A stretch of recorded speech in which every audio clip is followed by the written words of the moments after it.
We assume even we know why we do what we do. But then how do you explain when things don't go as we assume? Or better, how do you explain when others are able to achieve things that seem to defy all of the assumptions? For example, why is Apple so innovative? Year after year after year after year, they're more innovative than all their competition. And yet they're just a computer company. They're just like everyone else.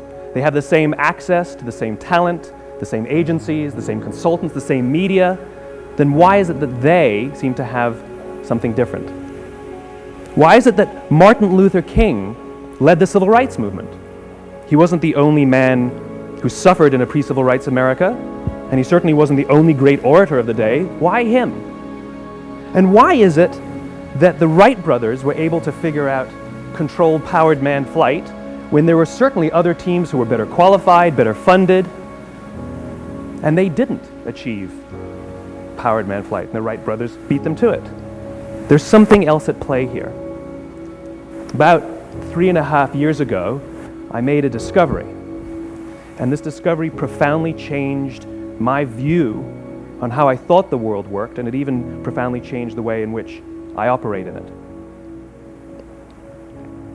As it turns out, there's a pattern. As it turns out, all the great and inspiring leaders and organizations in the world, whether it's Apple or Martin Luther King or the Wright brothers, they all think, act, and communicate the exact same way, and it's the complete opposite to everyone else. All I did was codify it. And it's probably the world's simplest idea. I call it the golden circle. Why, how, what? This little idea explains why some organizations and some leaders are able to inspire where others aren't. Let me define the terms really quickly. Every single person, every single organization on the planet knows what they do 100%. Some know how they do it, whether you call it your differentiating value proposition or your proprietary process or your USP. But very, very few people or organizations know why they do what they do. And by why, I don't mean to make a profit. That's a result. It's always a result. By why, I mean what's your purpose? What's your cause? What's your belief? Why does your organization exist?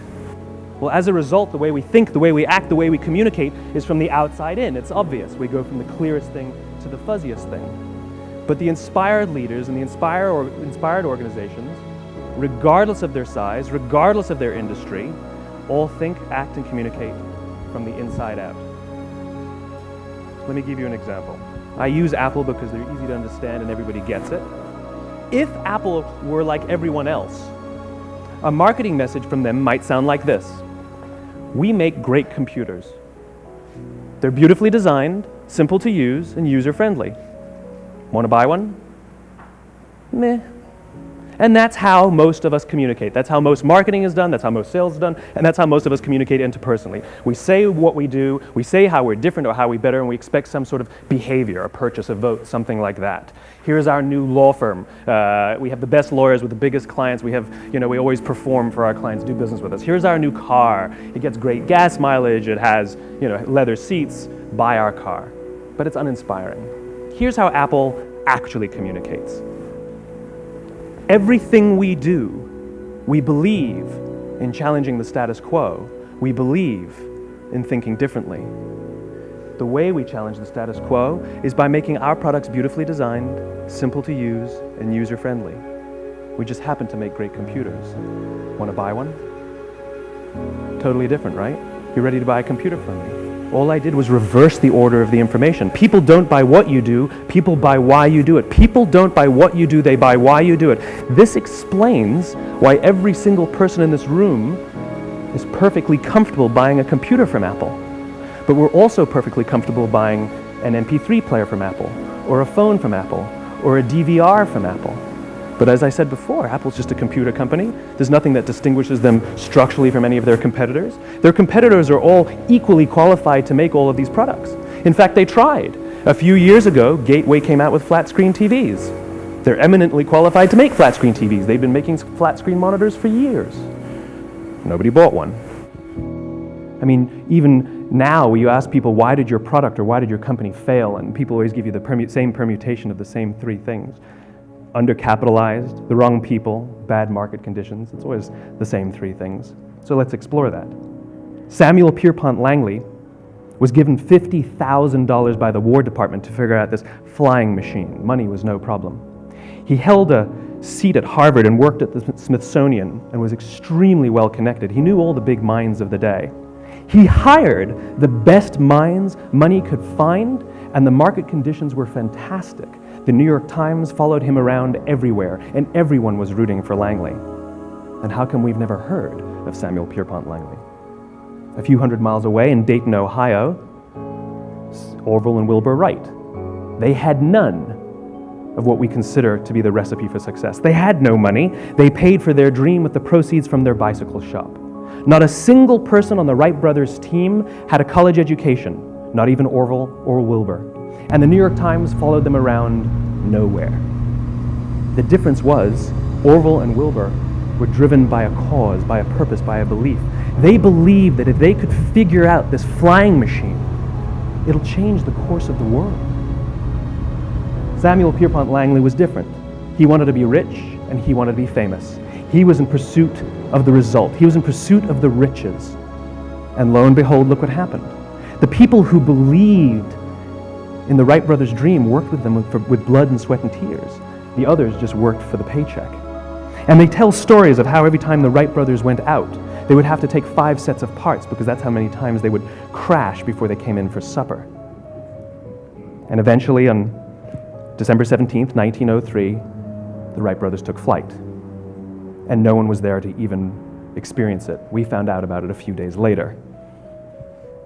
And further proof that Langley was motivated by the wrong thing, the day the Wright brothers took flight, he quit. He could have said, "That's an amazing discovery, guys. Now we'll improve upon your technology." But he didn't. He wasn't first. He didn't get rich. He didn't get famous. So he quit.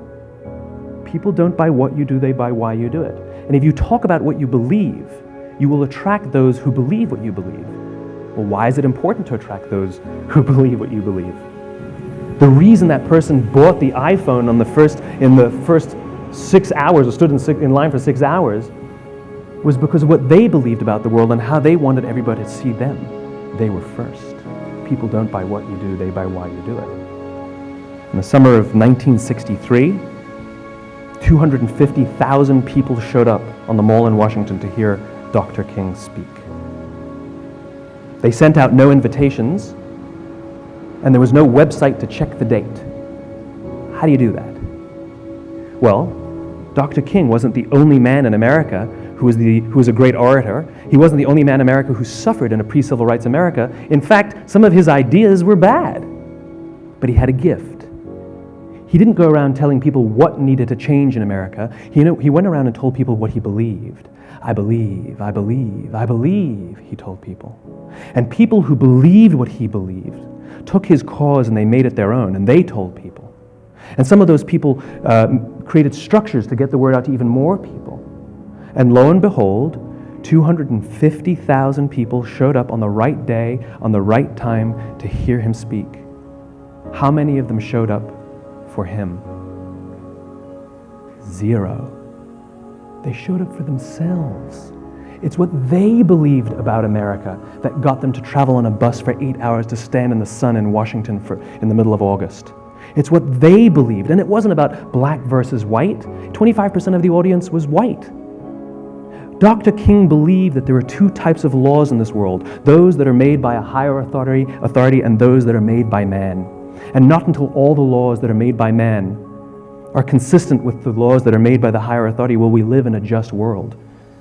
It just so happens that the civil rights movement was the perfect thing to help him bring his cause to life. We followed not for him, but for ourselves. And by the way, he gave the I have a dream speech, not the I have a plan speech. Listen to politicians now with their comprehensive 12-point plans. They're not inspiring anybody. Because there are leaders and there are those who lead. Leaders hold a position of power or authority, but those who lead inspire us.